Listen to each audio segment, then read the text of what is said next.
माझ्या यूट्यूब चॅनलवरील नवनवीन व्हिडिओ पाहण्यासाठी लाईक करा, सबस्क्राईब करा आणि बेल आयकॉनवर प्रेस करा.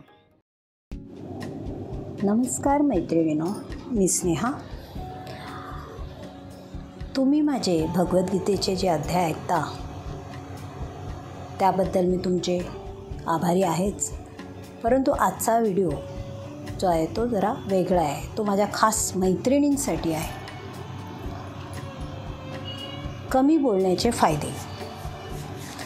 आपल्या घरात आपल्या कानावर नेहमी वाक्य ऐकू येत असतं आपल्याला, जरा कमी बोल. मुलांकडून, नवऱ्याकडून, सासू सासरे असतील त्यांच्याकडूनही. बायकांना बोलायची सवय खूप असते. त्यांना कंटिन्यू बोलायला आवडतं. कमी बोलणाऱ्याही बायका असतात, पण त्यातल्या त्यात जास्त बोलणाऱ्या बायका जास्त असतात. दोन बायका एकत्र भेटल्या तर त्यांचा वेळ कसा जातो गप्पा करण्यात हे त्यांनाच कळत नाही. बोलल्याने आपण एकमेकीशी बोलत असतो. मैत्रिणी, कधी काही आपल्याला मैत्रिणी रस्त्यात जरी भेटल्या तरी आपण एक एक तास गप्पा मारतो. इकडच्या तिकडच्या सगळ्या गप्पा होतात. परंतु हे बोलत असताना कधी कधी काय होतं, आपण बोलण्याच्या ओघात समोरच्या व्यक्तीचा किंवा इतर गुणाचाही आपल्या बोलण्यातून अपमान होतो, हे आपल्याला कळतही नाही. कारण गप्पा अशा रंगत असतात की आपला वेळ जातो, आपल्याला आनंदही होतो. आपली मैत्रीण भेटली किंवा ओळखीची कोण व्यक्ती भेटली खूप दिवसांनी तर आपण बोलतच राहतो. त्या बोलण्याच्या ओघात आपण विचार न करता काही काही बोलत असतो. मला असं बोलायचं आहे की आपण बोलत असताना ह्या बोलण्याच्या सवयीमुळे कधीकधी आपल्यातून जाणून बुजून नाही पण काही चुका होतात आणि मग त्या चुकांचा आपल्याला पश्चाताप होतो. मग माझ्या मते जरा कमी बोललं तर चांगलंच आहे. कमी बोलण्याची व्हॅल्यू खूप आहे. जर आपल्याला समोरच्या व्यक्तीने काही प्रश्न विचारले त्याचीच उत्तरं आपल्याला देता आली पाहिजेत. अनावश्यक गोष्टी न बोलता तेवढंच बोललं पाहिजे. आणि एखादी गोष्ट सोप्या भाषेत आपल्याला व्यक्त करता आली पाहिजे. त्यामुळे काय होतं, आपलं व्यक्तिमत्व इतर लोकांना आवडतं. नाहीतर काय होतं, माणसं आपल्याला टाळायचा प्रयत्न करतात कारण किती बोलते ही बाई, त्यांचाही वेळ जातो आणि काही लोकांना ते आवडतही नाही. त्यामुळे आपल्याला टाळतात लोक. त्यामुळे कमी बोलणं चांगलंच. आजकालच्या धावपळीच्या काळात लोकांच्या मनावर ताणतणाव असतो आणि अशा वेळेस तुम्ही थोडा वेळ शांत राहिलात, शांत राहण्याचा सराव केलात तो चांगलाच असतो.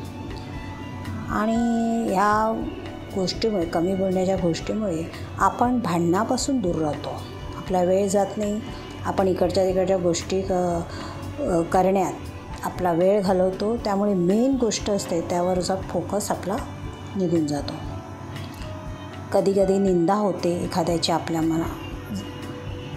चुकून आपल्या मुखातून शब्द येतात आणि त्याची निंदा होते. अशा वेळेस आपणही त्यामुळे अशांत असतो. आपल्यातही नकारात्मकता भरलेली असते. त्यामुळे सकारात्मकता वाढवण्यासाठी आपण कमी बोललं पाहिजे. त्यामुळे आपलं नुकसान कमी होतं. आणि बोलण्याच्या वेळात कधीकधी आपण आपल्या घरातील सिक्रेट इतरांना सांगतो आणि नंतर आपल्याला त्या गोष्टीचा पश्चाताप होतो. बडबड केली तर त्याचा पश्चाताप हा नक्की आपल्याला होतो. आपल्याकडनं कधीकधी काय होतं, आवश्यक असेल तिथेच आपण बोलावं. आपल्या बोलण्याने आपलं वजन वाढतं. कंटिन्यू बोलण्याने आपली इमेज खराब होते. दुसऱ्यांना ऑब्झर्व करता आलं पाहिजे आपल्याला. तर ऑब्झर्वेशन एवढं पाहिजे की समोरची व्यक्ती आपल्याशी खोटं बोलते की खरं बोलते हे आपल्याला कळलं पाहिजे. अशा प्रकारे आपण लोकांना चांगल्या पद्धतीने हँडल करू शकतो. पण अगदीच कमी बोललं तरी लोक आपल्याला गर्विष्ठ आहे, बोलत नाही, प्राऊडी आहे असंही बोलतात. पण हवं तेवढंच बोलावं, अति बोलू नये, समोरच्याला कंटाळा येईपर्यंत आपण बोलू नये, वायफळ बडबड करू नये. आणि ही जी वायफळ बडबड आहे ती बंद करावी. हे सगळं करत असताना आपणच आपल्याला सूचना द्यायला हव्यात की आपण कमी बोललं पाहिजे. ही सूचना आपणच आपल्याला द्यायची असते. कधी कधी आपण दुसऱ्याची मतं ऐकतच नाही, आपलंच गात असतो, आपल्याच गोष्टी बोलत असतो. त्यामुळे समोरची व्यक्ती बोर होते.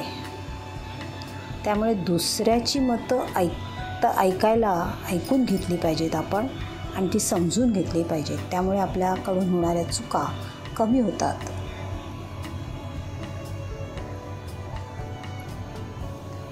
आणि त्यामुळे आपला फायदाच होतो.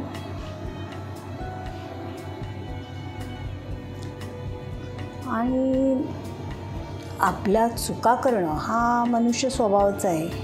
त्यामुळे चुका झाल्या तरी घाबरण्यासारखं काहीच नाही. चूक करूनच आपण शिकत असतो. त्यामुळे बोलण्याआधी विचार करावा असं मला माझ्या मैत्रिणींना सांगायचं आहे. आणि हे कमी बोलण्याचे फायदे खूप आहेत. आपल्याकडून कमी बोलल्यामुळे आपल्याला भरपूर फायदा होतो. आपलं मानसिक स्वास्थ्य चांगलं राहतं. आपल्याला पश्चाताप करण्याची वेळ येत नाही. आपलं व्यक्तिमत्व लोकांना आवडतं आणि लोक आपलं बोलणं ऐकून घेतात. किंवा नाहीतर लोक ही काय बडबडच करते, जाऊ दे, आपलं कोण ऐकूनच घेणार नाही. म्हणून कमी बोलणं माझ्या मते चांगलं आहे. कमी बोलण्याचे फायदे तुमच्याकडूनही मला ऐकायला आवडतील. नक्की कमेंट्स करा.